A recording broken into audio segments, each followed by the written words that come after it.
Welcome to our last session for our Summer Recharge PD series for 2021.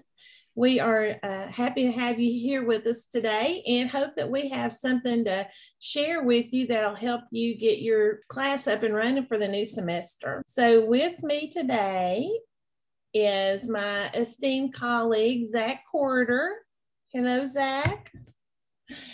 And our director, Susan Sutton. So we're all here to help you get ready for the new semester. So if there's anything after this is finished that you would like to have us one-on-one to talk to you about or walk through, we're happy to do that. And certainly during this presentation, please feel free to interject at any time, any questions or anything you have. We want this to be super informal and just for you to feel comfortable asking questions anytime that you would like to. One of the first things I would do when getting ready for the new semester is to check your momentum dashboard. So this is my dashboard, and it has a lot of classes on it.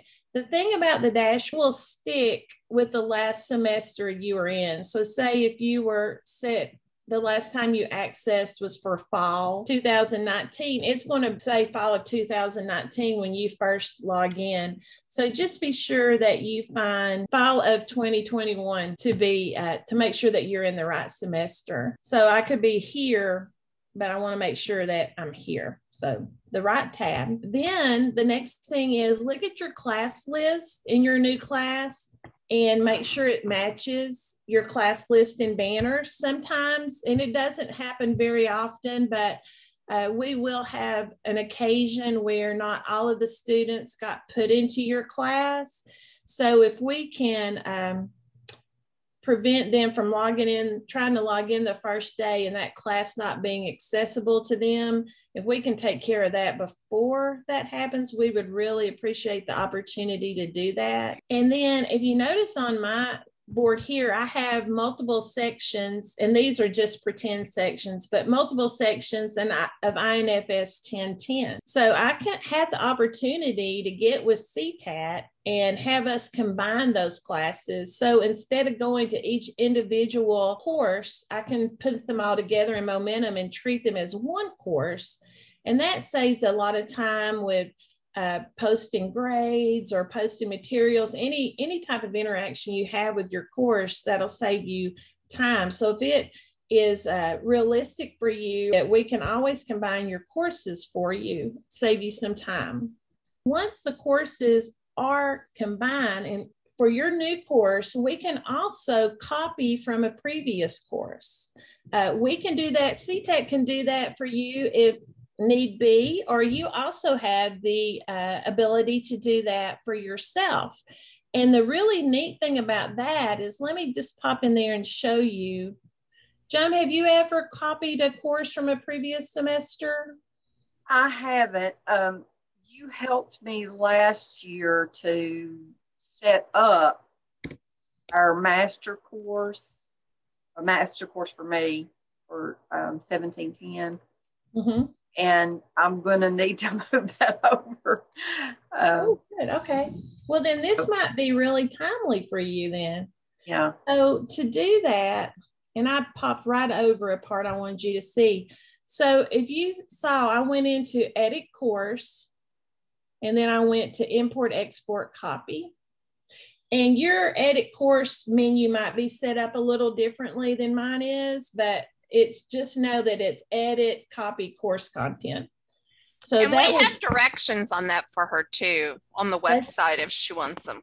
Yeah, we actually have a how-to video, Joan, but we're also, like for your first time, I know that can be a little nerve-wracking.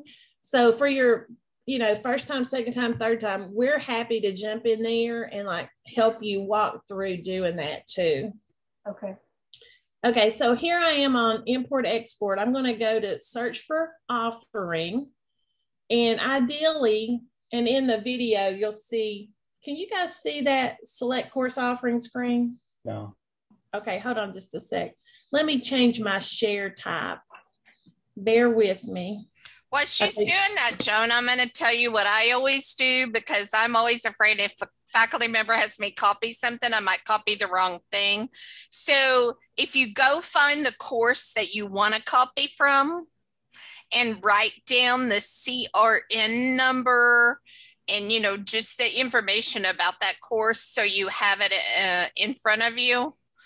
And then that way, when you go to here where she's at, well, you'll already have that information. It'll kind of, you'll know you're picking the right course, because, you know, you teach the same course over and over and over every semester. So that's a good point. And in the video, Joan, it shows you how to go in and find that CRN, and I'll go in and just copy it and then paste it when I get to this point. But that's a great suggestion, Susan. Thank you. Okay. Well, and the other thing isn't just the CRN. Sometimes is every semester the secretaries use that same CRN, so you have to make sure and grab that 201280 part of the number too. Yeah. Oh yeah, yeah. So she's talking about this part of the number. Mm-hmm. Yeah. So you want to get that whole thing. So I'm just going to pick one of these at random just to show you an example. So you would put that CRN number here, and then you'll find it here. Well, when you put the CRN number in, it'll only pull up one class. Like, let me do that and show you what that'll look like. It'll pull up that one specific class. So we'll just check the circle there. But what I wanted to really show you was when you get to this point, you can either copy the thing in its entirety, or we can go into select components, and you can really drill down and see what you want to copy, which is a really neat thing. I'm going to make a couple of selections here and show you how that works. So I've chosen content and course files, and then I told it I want to choose individual items to copy. So when I continue here, then I can expand and I can pick exactly what I want to copy. Probably wouldn't copy the syllabus, but I can pick exactly what I want to copy from that previous year, from that previous semester, or from the, in our case, from the master copy. And then you would just follow the continue buttons throughout. And I'm not going to do that because I don't want to copy that into my course, but I just wanted to show you can pinpoint really what you want to copy. That's good, because I know, there's going to be changes, and there's things that I'm going to want to delete from the old master copy. Oh, yeah. That's good. Well, and I like that too, because sometimes I'll save a lot of stuff in my master course that I want to have accessible to me, but I don't particularly want to share in that, in the new semester instance. So that's a nice option to have. Okay, so moving forward, once you get your course material copied over, let me pop over into my content. Then you'll want to go through, and this shouldn't take very long, because ideally when you copy over, all of the links from the previous semester would still be intact. But we have from time to time had situations where, for whatever reason, the links get broken. So you'll want to go through and check all of your links and just make sure they're still functioning as you need them to function. And if they're broken, you would just go into edit and reestablish the link. Let's see. And then you would also want to check your due dates or for your course materials, but we'll talk about that more in just a little bit. I wanted to look at our syllabus, because one of our most important pieces at the very beginning to get the students off on a good start. So your syllabus, I'm going to throw it to Susan for this. We have a series of templates available that would help ensure accessibility. So Susan, do you want to talk about that for a minute? Sure. So let me pull up my didn't they revise the template for us last year that we've got to use a different? I'll have to redo mine. It's the same one. So what happens is the faculty senate, what they do is they create the syllabus, and whenever changes happen to it and stuff, they all have to vote on it. So then once it's done and they have it all ready to go, they will give it to me. And then what we do is we make sure that the template is, that Word document is accessible, and we put it up on our website under the teacher training area. If you look under accessibility, the template is there. And then also what happens next is, I don't know if you know about the templates that we have in D2L, but let me share my screen.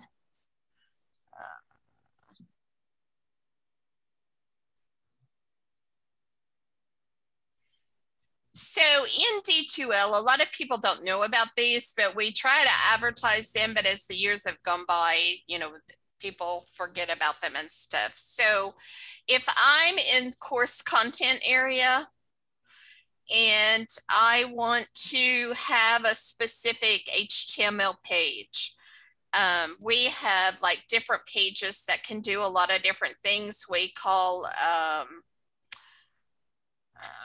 knowledge checks and stuff, but we also just have templates for blank pages you can use. So we have different templates, so you can just fill in the content area of different things, and we have a lot of different ones. So in the when I'm in the content area, what I'm going to do is just say new and say create a file. And what that is going to do is create an HTML page. And we try to encourage faculty to use HTML pages because they're accessible. So a screen reader will be able to read that no matter what. In D2L, they have a blind person that works for them. It's all their testing for them. So their HTML pages are read by a screen reader. So that's why when we started the whole accessibility initiative about 6 years ago, we highly encourage everyone to use those HTML pages. So if you say create a file, you're just going to get a page where you can type in information. But if you go to browse for templates, and we have directions for all of this, and the shared files are just shared files that we share with faculty. And if you click on that, we have what's called templates, page templates.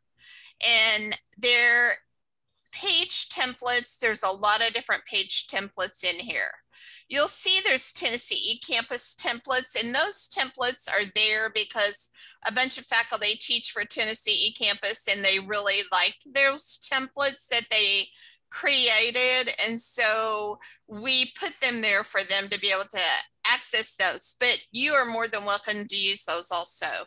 We have something called knowledge checks, and the knowledge checks are ones where you can do a lot of different knowledge checks. So you give the student some information, and then maybe you pose a question and they have to answer it, or maybe you just have a lot of information that's going to go on a page and you're like, the students are going to never read this whole page. So we have something called tabs, and so you can have like 6 tabs across the page, and when they click on that tab, a box opens up with some information. So they're actually reading a chunk of content, and then they have to click on the next tab to go to the next chunk of content. So it kind of breaks up that content for them.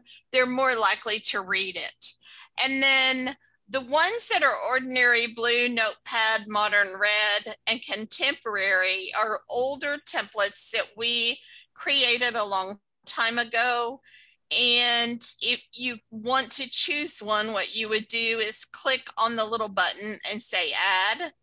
And then you can see it just gives you an outline. I'm going to say save and close here. Test so you can see one.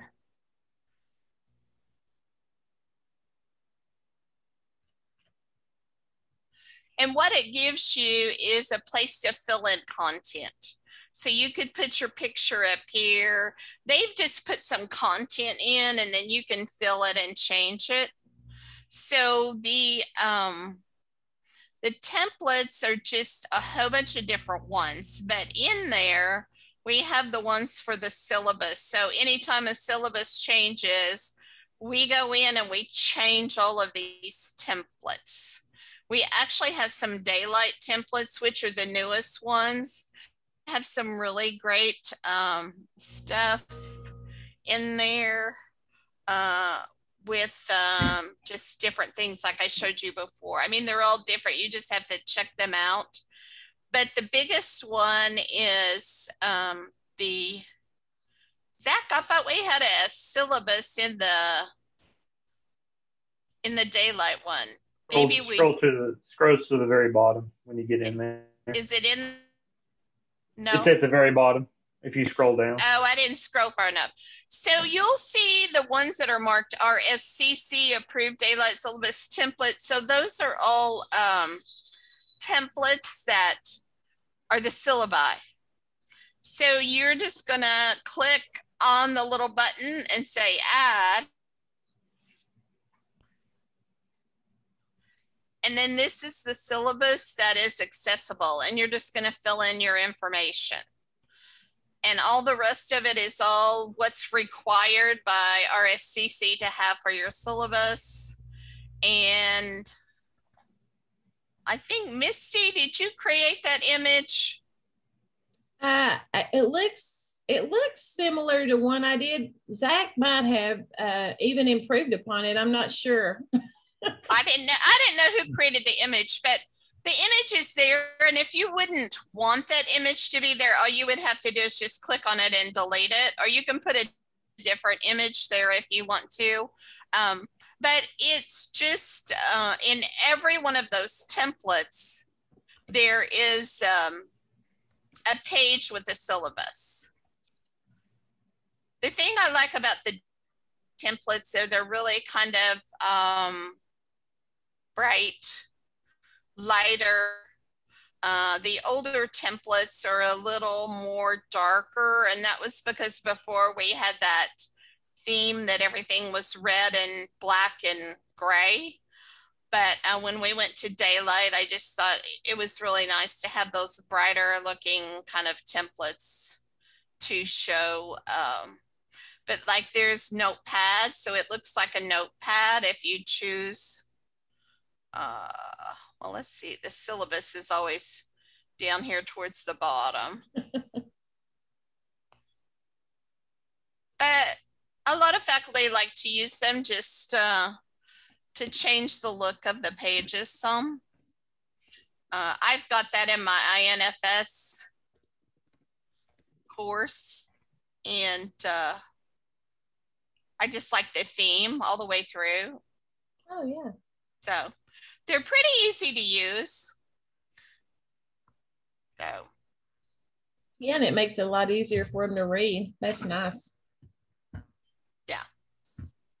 Well, and accessible. You know, that's always our key thing is to be accessible. Yeah, and that's the big thing why we did those templates, because they're accessible. Awesome. Okay, well, thank you, Susan. Let's see. Let me pop back over to reshare my screen. Okay, there we go. So up until this point, Joan, any questions about what we've covered so far?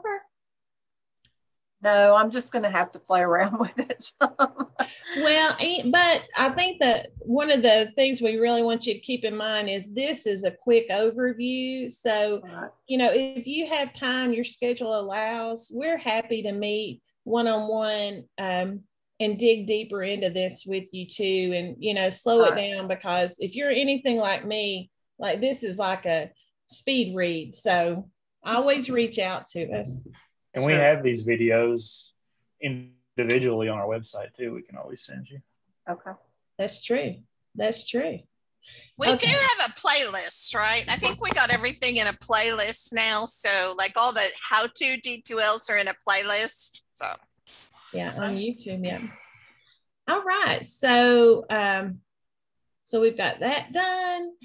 And now I don't know, Susan and Zach, how does that work, the syllabus template, if the student, like I'm a student who would want to print that syllabus and have it in my notebook, and I know that sounds really antiquated for today's student, but on the off chance that they want to do that, does that print pretty well? yes. Yeah. I mean, it's just like printing a web page. I mean, if you click on yours, don't you have the syllabus in a web page, HTML page up there? Click on I have that. it in one of the older ones. Yeah. Yeah. I think at the bottom you can print. Scroll down. Oh, let's see. Yeah. There's a print button and there's a download button. So they can Oh, do either here. one. Yeah. Yeah. Let's see what that looks like. Oh, yeah. It prints really nicely. Okay. Thank you. That just occurred to me because I am, even in today's age of computers, I'm the same way. I'm still I print everything. We do.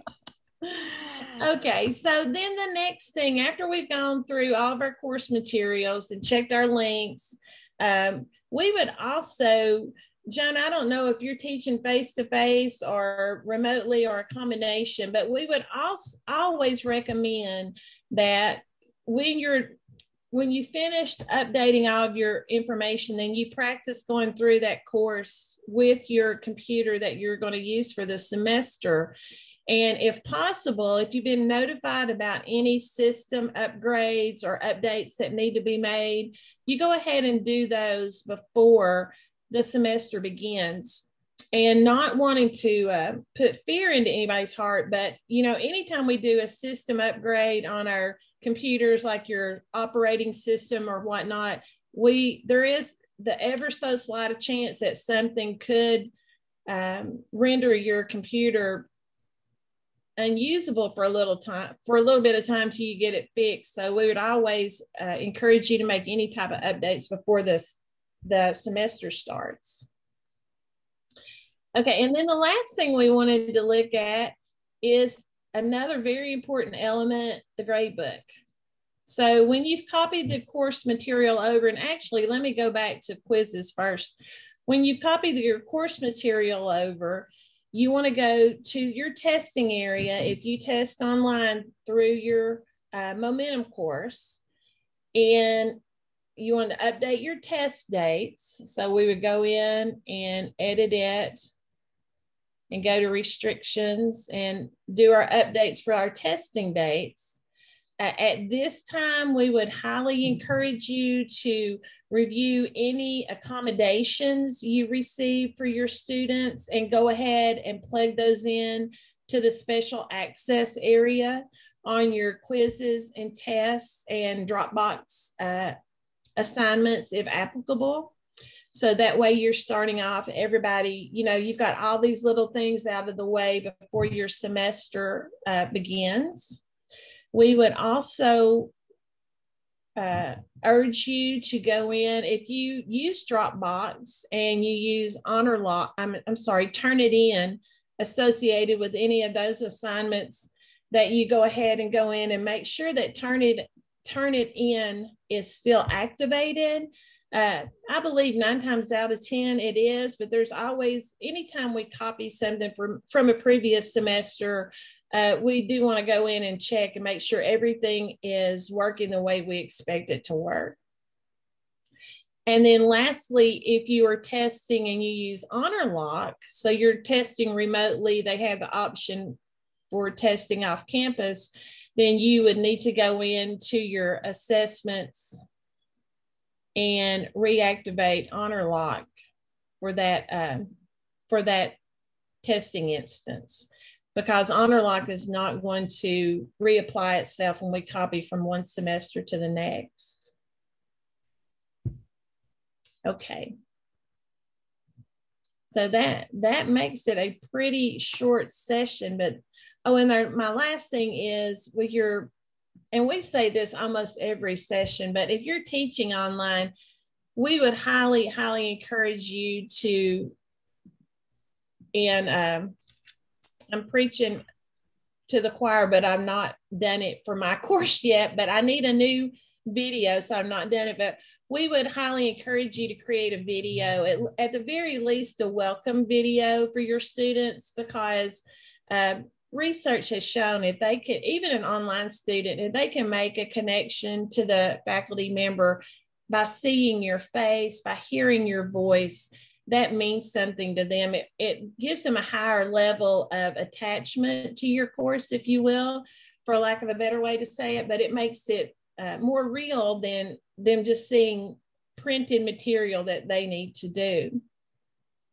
So if you have videos like that, or really any other video, we'd want to make sure that we either have those videos closed caption, which you can have done through CTAP. With Susan has 2 transcribers that are happy to close caption your videos.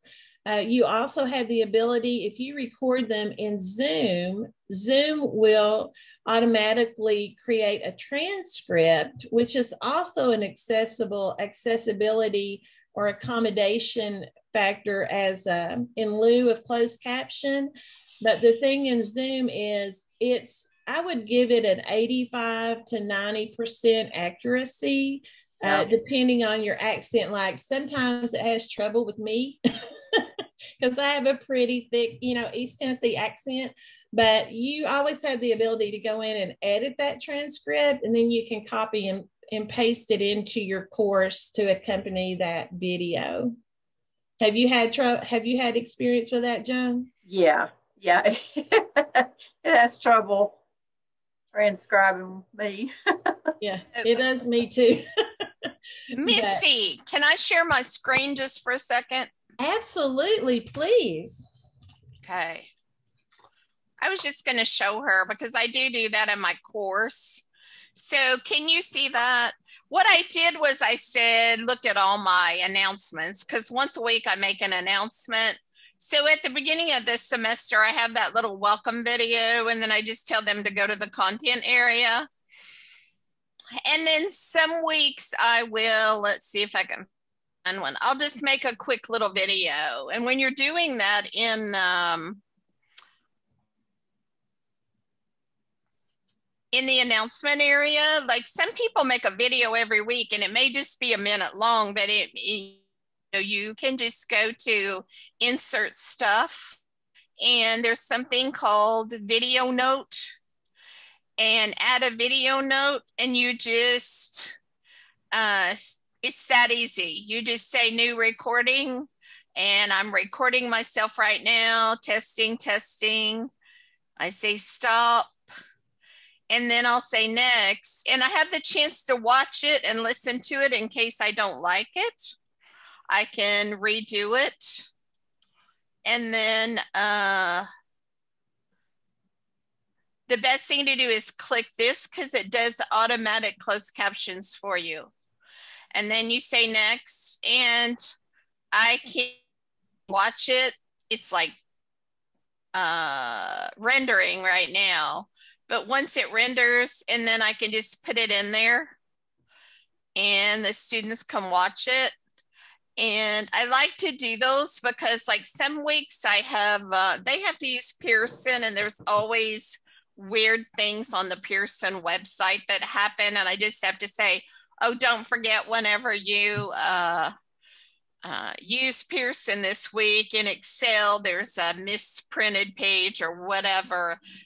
So I can do those little quick short videos. They don't have to be really fancy or or anything at all. Just a simple, just a quick reminder.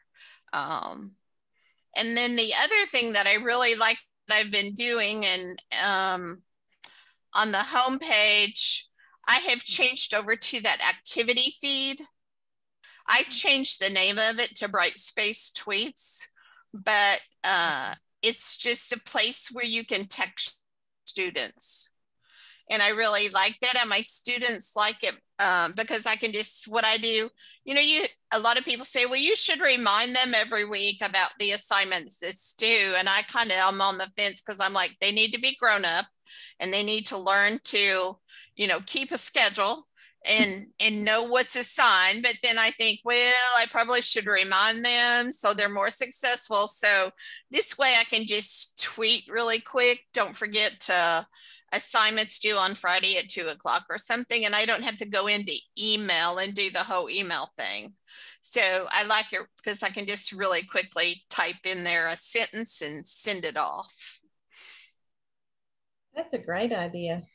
I think I'm going to steal that one, Susan. Well, that for quick reminders. Yeah, I started using it last semester or the semester before, and I was just like so relieved because and I don't know why, but it's like, oh, I got to send out an email. But with that tweet, I can just send a quick tweet. Don't forget Tuesday at 3:00, your assignment's due, or, whatever. And you can pin important announcements on that widget too. You can pin stuff to the top if you want them to see it longer. Yeah. Handy. Oh, that's a great thing too. Yeah. Okay, well, one of the things I realized I skipped over on when we talked about the syllabus is one of the things that I do, and I think Susan does it in her class, is, sometimes I don't want to discount all students, but sometimes it's a chore to get students to read the syllabus. And there's so much important information in there, and it's so important that they read it. I find that if I don't, attach some points to reading that syllabus and really retaining the most important information from it that I need them to retain, then that doesn't always get done. So we would highly recommend that you have a syllabus quiz for your syllabus.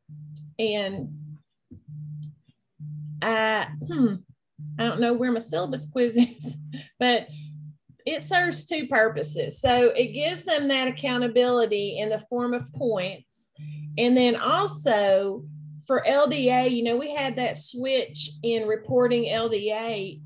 I use it for that because that instantly gives me the student, they were in my course, they were active in my course. I have that record of them having been in there, so I can report my LDA accurately and fairly easily by having them submit that quiz. And so far, now I've just used it for 2 semesters, but so far I've had 100% participation in that I would expect to have, but I was happy to see that done since, I don't always end up at the end of the semester with all of my students still participating in the course. So that's a really good way. And all I do in my quiz is just, I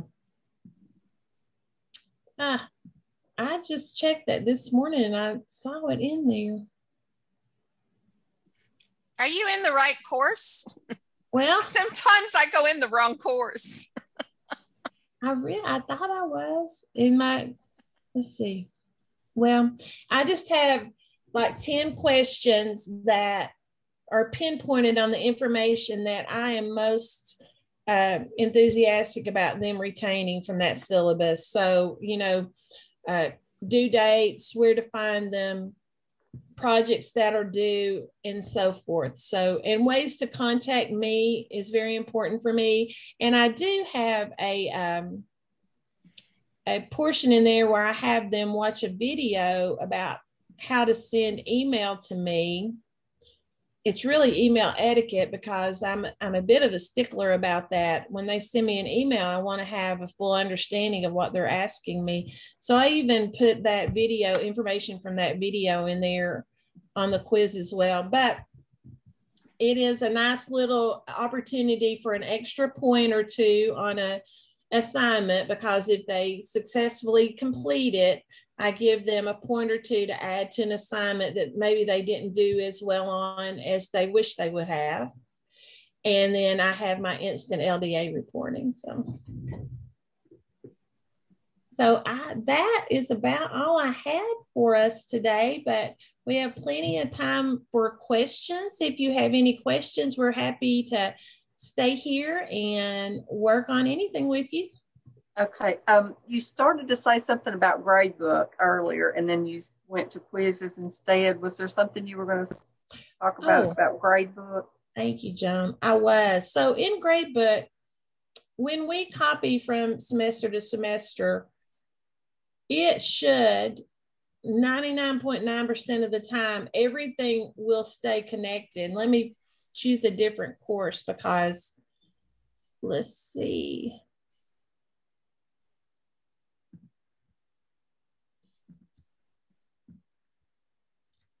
Well, that's the wrong course to choose. Let's see. Let me choose a nursing. That'll have some in it. So everything should stay connected, but I would just go in and check and make sure that all of my assignments and tests and quizzes are still represented in the grade book. So you can, and make sure they're still connected. Anything that you want to be auto graded is set to auto grade and auto export or not to the grade book. I know sometimes nursing likes to hold their grades before they export to the grade book, so you can make any adjustments you need to make. So just ensure that all of that is set to the way that you would like for it to be set. And that would be a combination of looking at your tests, quizzes, and Dropbox assignments and just comparing it to what you're seeing in your grade book. Something else I had a question about. We're going to be in person at this point. God knows what the future holds, but right now we're planning to be live on campus. And but when we had to last spring, when we had to go this or year before, when we had to go on, everybody had to go online. We recorded our lectures, and we liked that, and had the students to look at their some lecture material before, watch the short lecture videos before coming to class, so that then we can actually dive into the material. Mm-hmm. So we're going to keep doing that, but we did Zoom for those lectures. And then in the fall, then we were doing voiceover PowerPoints. The teacher wanted voiceover PowerPoints. Do y'all have any recommendation? How do you think that would best be done? The recorded lectures, should they be in Zoom or as a voiceover PowerPoint? And especially like coming from the standpoint of, because we had the one deaf student that we had to have the transcripts for, and that's why I went with Zoom. Yeah. Well, I think, and Susan, feel free to interject, but I think, it's largely personal preference. To me, I would opt for the Zoom option just because of what you said, the transcript that you almost have instantaneously, with a few edits on your part. I'm a big fan of that. I know we have limited time for storage in Zoom. At some point during the semester, Elizabeth Hill will ask us to clean out our Zoom. You might have gotten that letter. But then we also have the option of downloading those videos And what we do in CTAD is we'll download that video and then put it into a YouTube account and just list it as private, and store it, from now to whenever we decide to delete it. So that would be my choice. I've always struggled a bit with VoiceOver PowerPoint. I feel like it's a larger file, and then it doesn't give us much flexibility with the transcript. So, okay. But Zach and Susan, your opinion. So everybody always has a different opinion about how to do the video and how to do it. And I always tell people, here's your choices, because I'm like Misty. I like Zoom because you have the transcript and it's right there on the side and you can edit it yourself. And then you can also download it. So if you need a printed copy to upload beside the video in D2L, because if you're going to move those videos, let's say Elizabeth says, okay, you're full, you need to delete some stuff. Like Missy said, you can download that video and you can upload it to your YouTube account. The one thing is you don't want to have it private. If you're going to have students see it, it has to be unlisted, which means nobody can see it unless they have that hyperlink. But you can make them private if you don't want anyone to see them at all. Like a lot of people will store their stuff up on there and they'll leave them private until they are using it for a class, and then they'll mark it unlisted. But the other thing is you can make it private, and they have to have a code to access the private video, like a password and stuff. But what we do is we record just like she said, and then we put it on our, we download it, put it on our YouTube account. And we'll be glad to help you with that. The other thing that's very simple, if you're really comfortable with it, is I teach my students in ACE to do this, because some people don't know how to do videos, so they do voice over PowerPoint. And then if you have a Mac computer, 2010, 2016, or the newest one, well, not the newest one now, but the one before that, we have directions on our website where you can just save that YouTube video. So you just go up to File and go to Save, and it saves it as an MP4, and then you can just upload that to YouTube. So some people who don't have a lot of experience with like Zoom or video and stuff, they barely can. I have students that can barely do a PowerPoint. Like they're older adults returning, and they've never used PowerPoint, they've never used Excel, they've never used any of the word processing stuff, but they can do a PowerPoint embed audio. I teach them to go ahead and upload that, as a MP4. So you can save it as MP4 if you have a PC. So there's lots of different options, but because you're so with Zoom, I would say do the Zoom thing, and then we can help you with the part of getting it off Zoom and onto a YouTube account if you want to do that, so you don't have to worry about Elizabeth saying, hey, you need to delete some stuff. Yeah, I got that email. Yeah, we all cringe when we get that email. I know. Yeah. I was like, oh, don't delete all my Zoom videos, my Zoom lectures. Please don't delete a whole semester's worth of lectures. So yeah, I need to meet with somebody about how to download that, how to set up a YouTube account and download those and get those. So, yeah, that's. And I will say about Elizabeth, if you need another semester or so, she won't delete your stuff. I mean, if you contact her, she won't delete it. So don't feel too bad. Still have time. I was getting worried. I'm like, oh my Lord. Now we're always begging for an extra semester so we can get our stuff moved. Yeah. She's always very. I'm sorry. Go ahead. We have 2 lectures a week, in the class, and so we split those up between the 3 instructors, and so we were like, I'm like, oh, if I have to tell them they're going to have to re-record their lectures from last year. They're going to have a cow. Well, and I have a question about your recorded lectures, Joan. How long typically would those lectures last? It depends. It depends on who's doing them, and depends on the topic. I really I really want us to work on redoing some of those. I had gone to I've done some seminars over the summer, and there was one, and the instructor, or the person who was the lecturer, she was talking about doing the lectures beforehand, having them be responsible for watching a lecture beforehand. So, because a lot of students don't read.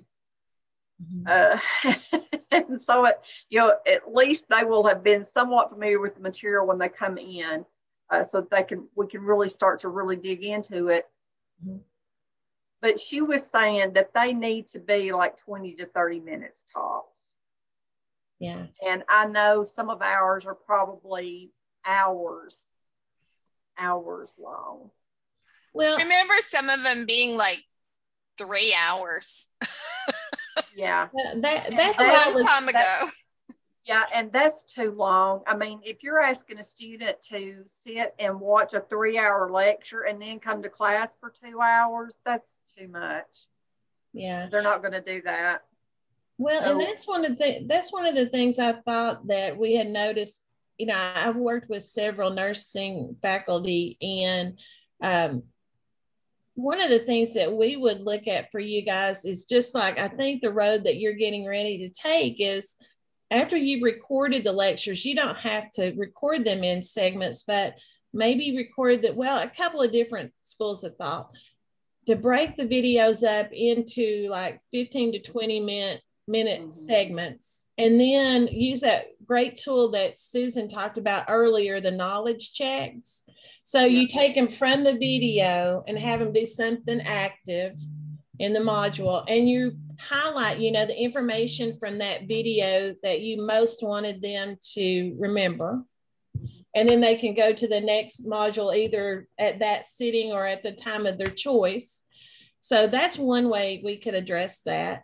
And another way, although we try to not steer you toward third-party tools, but there are a number of tools available online that you could upload that video into and break it up within that tool and have them watch 15 minutes and then do a hands-on activity. Like the one I'm thinking of right now is called eMaze or ePuzzle. But it allows you to chop that video up and give the students something active to do while they're watching the video. So you kind of snap them out of the trance that we all get into when watching a video and have them do something. Yeah. And that activity is meaningful not only to wake them up, but also to drive home the point we were making with that first 20-minute segment. Yeah.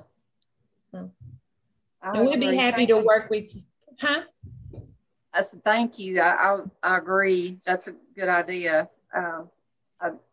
I got some good stuff from that one conference I went to online, and I got to work on some stuff.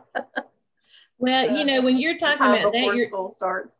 Oh yeah, you're talking about flipping your classroom, and I have a heart for the flipped classroom because I've seen it work and work well. So yeah, anything we can do to help you with that, we're happy to do. Yeah.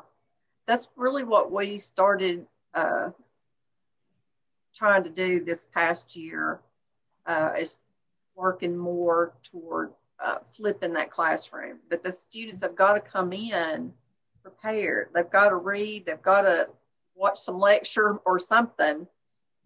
Because the students coming in, that was the problem. It's like as the semester went on, we